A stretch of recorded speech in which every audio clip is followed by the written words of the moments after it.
What is good, all my gamers out there, out here, out everywhere, damn it. It's your boy A and B for Life 91. If you already didn't know, and you guys are watching some Medal of Honor Warfighter. Yes, guys, we all know that this sexy game is finally out, and I know it's not out for everybody in the world yet, but it's around that time where it should be. I believe some of the games come out, or this game will come out in certain places, believe on the 25th and the 26th. So it's around that time where everybody should be getting their hands on it. Now, we are using the Soldier class, which is the same class I was using on my first live commentary game, and I'm using this class with the M4 V1, I believe it's the name of it. Sorry if it sounds like I'm just like pausing. I'm just thinking of the name of the damn gun, because yeah, these guns have somewhat complicated names on here. Like, they give it the full freaking names on here. But anyways, this is the new game mode that was added to, of course, Medal of Honor Warfighter. It's called Home Run. Now, to give you a somewhat of a description of it, it's pretty much teams battle it out for 10 rounds, no respawn. Attackers must grab one of two frags and flags. Excuse me, I would say flags or fags. No, insulting gay people intended. But anyways, you just have to bring the flags back home to base, like your base, your spawn point. Now, this is pretty much like Call of Duty Search and Destroy, because you have no respawns, but you just, instead of like planting bombs on the objectives, you just have to capture the flag. So all those no respawn type of games that you know that you probably have played, like SOCOM and Call of Duty, are just two games I could think of on top of my head, at least Search and Destroy game modes anyway. It's pretty much how it is. This is like the big boy competitive scene. Those games that have no respawn have always been known to be those type of intense type of games.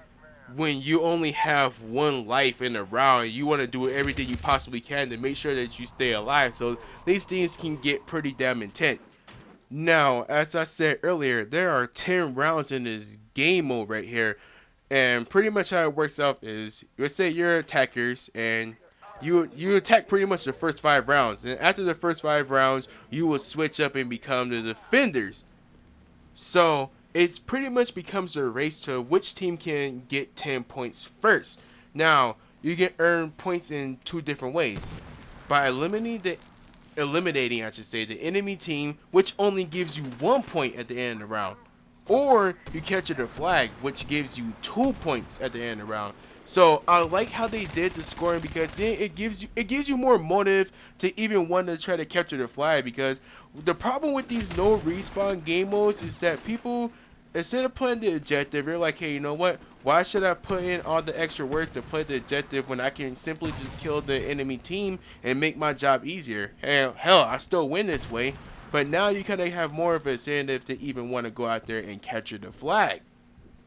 Because it pretty much comes down to which team has the highest amount of points. Now, I've been hearing that it's pretty much 10 points. So, for example, and this is just from what I'm understanding, if you're the attacking side and you have, or let's say you capture the flags for each round, for all 5 rounds, and you get those 10 points, you will automatically win the round, because you got 10 points first, and you pretty much got to 10 first. Now, on this game right here, my team at least, we end up getting, I believe, like 11 to 12 points, I believe, because we were winning our rounds differently. Like, sometimes we were capturing the flags, and sometimes we were eliminating the enemy team. So, you guys can do the math right there. But I believe it's to who gets the 10 points first. But, it just, all in all, guys, it just gives you, like I said, gives you more incentive to go out there and capture the flag, because you can pretty much make the rounds lesser on you. I mean, you don't have to sit there and play the full 10 rounds, and you simply just sit there and cap the flags, play the objective. Gives you more incentive to do that.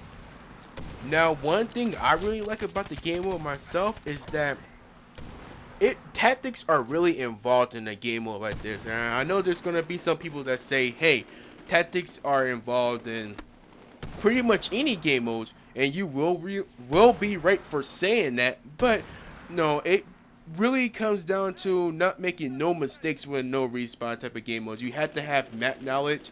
You gotta know what your class's strengths and weaknesses are, because on this game right here, different guns means different strengths and weaknesses of the guns, and you got classes that have different abilities. So you really gotta know what your class can do in this situation. Its class abilities, all that good stuff. And you gotta have map knowledge, tactics, all that stuff. It really comes into play in a game mode like this. Also, you cannot earn support actions on this game mode right here. I know some people are gonna be like, "Boo, that's fucking lame." And who still says lame, man? Come on, AB, you gotta get with the down times.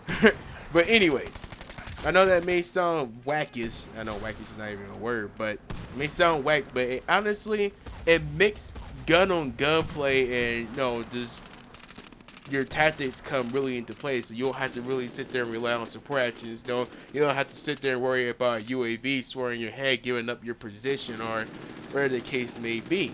So the kid gloves really come off on this game mode right here, and this is like the danger closest competitive game mode right there. This is, I believe they're trying to do this for like esports and try to get like things like game battles and all that stuff involved, which I hope it really catches people's eyes, because if this starts getting into like tournaments like game battles and esports and all that, it just makes the game that much more popular, and it gives the game a longer lifespan, because there's a lot of people that actually like playing competitive type of games. And if this game it has that aspect of competitiveness pretty much, then it's gonna get more eyes into it, and it's gonna make the game pretty much more popular. Well, at least in the competitive scene anyway. But all in all, I'm liking the game mode. You guys give this game mode a try. It may not be your cup of tea, but gotta say it's that Dr. Pepper. Wow, that was kind of lame. But anyways, if you enjoyed the video, do leave a thumbs up. It always does help. And if you're a new viewer, do subscribe for some more A and B awesomeness. And of course, Medal of Honor.